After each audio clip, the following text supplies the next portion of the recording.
Setiap kita pasti pernah berbohong.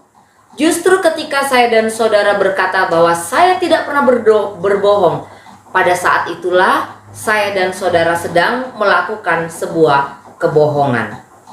Saat kita mulai berbohong, sadar atau tidak, kita sedang dan sudah masuk dalam perangkap iblis. Dan itu akan sulit bagi saya dan saudara untuk keluar atau lepas daripadanya. Matius 28 ayatnya yang ke-12 berkata demikian.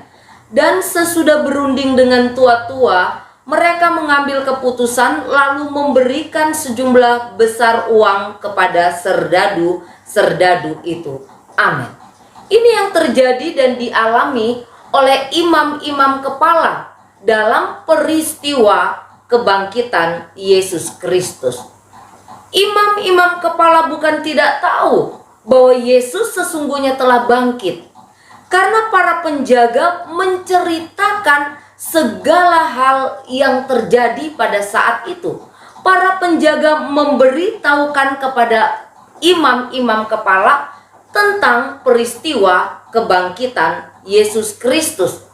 Namun demikian, sekalipun imam-imam kepala mengetahuinya, justru mereka membuat perundingan dan memutuskan bahwa Yesus telah dicuri oleh para murid-muridnya. Bohong adalah perangkap iblis.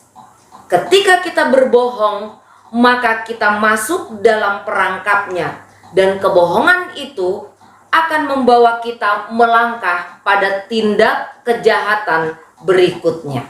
Dan inilah yang terjadi pada imam-imam kepala. Awalnya mereka membuat kebohongan, kemudian mereka melakukan tindak kejahatan berikutnya, yaitu dengan menyuap para penjaga.